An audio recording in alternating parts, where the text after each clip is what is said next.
Gracias por la invitación, un saludo a los televidentes de Majestad. Bueno, la violencia básicamente se encuentra naturalizada, es en ese sentido que la gente no la cuestiona, ¿no? Entonces el tema, por ejemplo, si revisamos estadísticas del INE y estadísticas en general que tenemos en el país respecto de cómo se dan los casos de violencia, encontramos que existen grupos especialmente afectados por este tema, por ejemplo, niños, niñas y adolescentes, por ejemplo, mujeres. Quizás para hacer una referencia que muchos conocemos, el último dato del INE dice que 6 de cada 10 mujeres ha sufrido algún tipo de violencia. ¿Puede haber una violencia colectiva que se dé a la sociedad como tal? Yo creo que sí. Agresiones.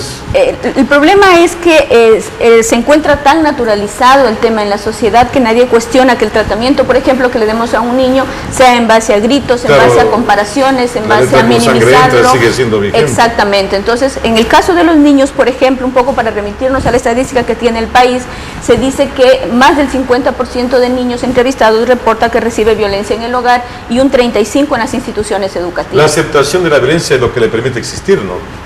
Uno de los elementos, me parece. El hecho de no cuestionarla le permite existir, el hecho de que se encuentre naturalizada y que nadie se pregunte o se diga o comience un proceso de sensibilización y concientización a decir esta manera en la que vivimos no es la correcta, porque es una forma de vulneración de derechos humanos. Los medios de comunicación, ¿qué tan responsables o corresponsables somos de esto?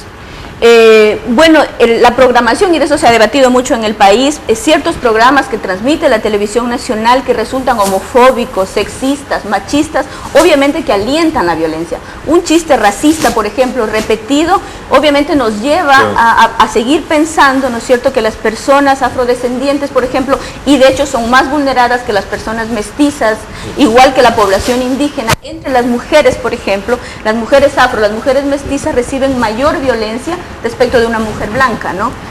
Las mujeres, perdón, ¿El racismo es una forma de violencia? Por supuesto, es una forma de violencia.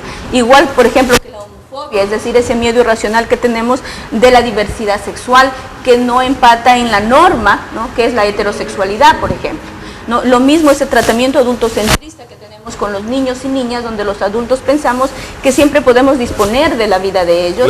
La difusión exagerada de la presencia de más policías o de más control no es un elemento que auspicia la violencia en lugar de detenerla. No creo. O sea, se confunde un poco como que la seguridad con la justicia. Bueno, yo no creo. Yo creo que el país, digamos, tiene la capacidad de las instituciones, los técnicos para definir respecto de la seguridad cuánto necesita. Uno se siente seguro cuando ve el policía armado en la esquina, a eso me refiero. Que es un hecho evidentemente violento. Puede ser un hecho necesario en muchos lugares, pero es un hecho violento.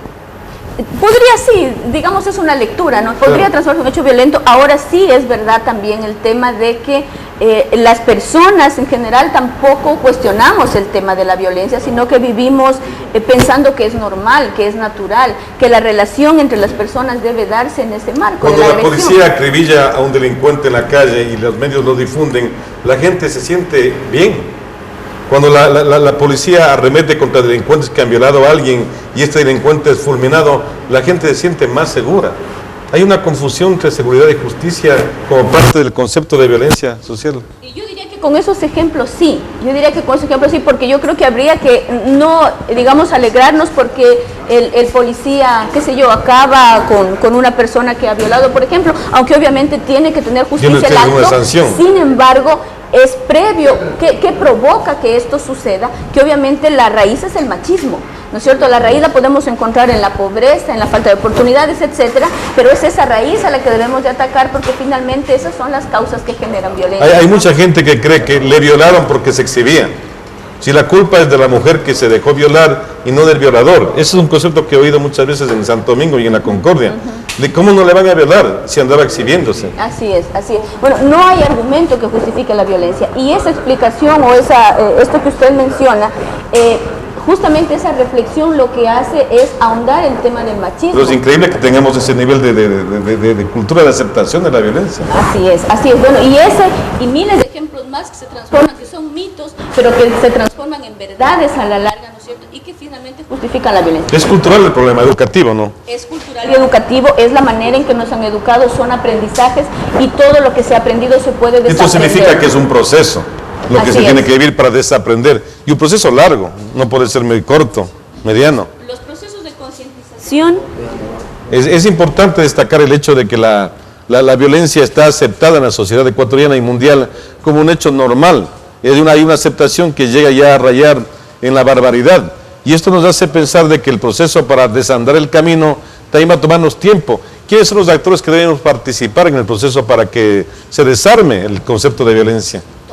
Todos, empezando por el núcleo fundamental, que es la familia, y luego obviamente las instituciones educativas, los medios de comunicación, la sociedad en general, las instituciones.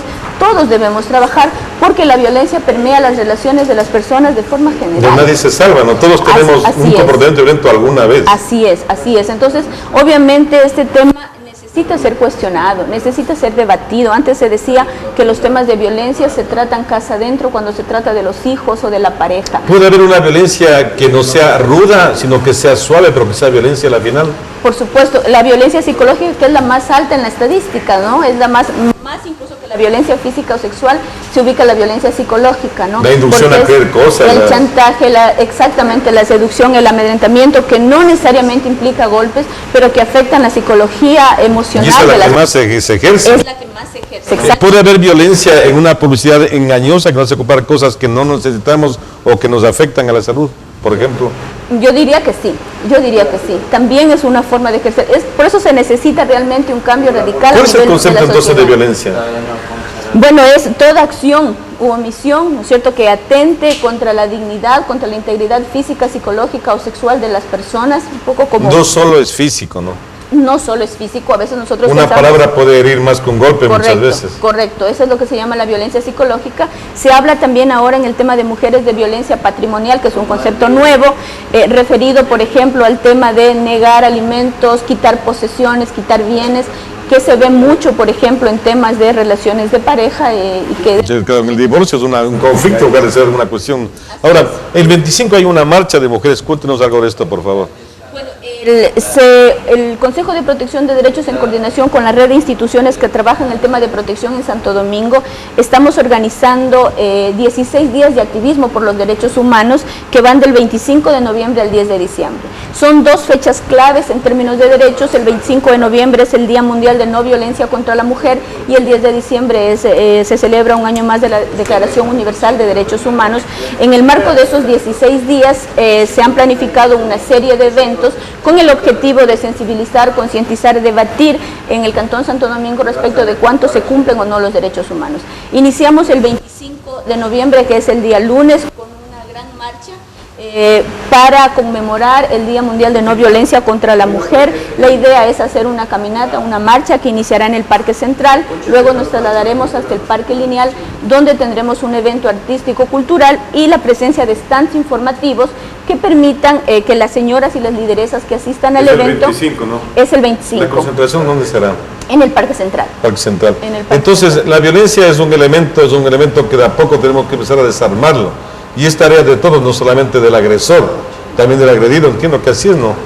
Organizar al agredido también, no solamente desarmar al agresor, si cabe el término. Así es, claro, el trabajo tiene que ser con ambas partes, ¿no? Bien,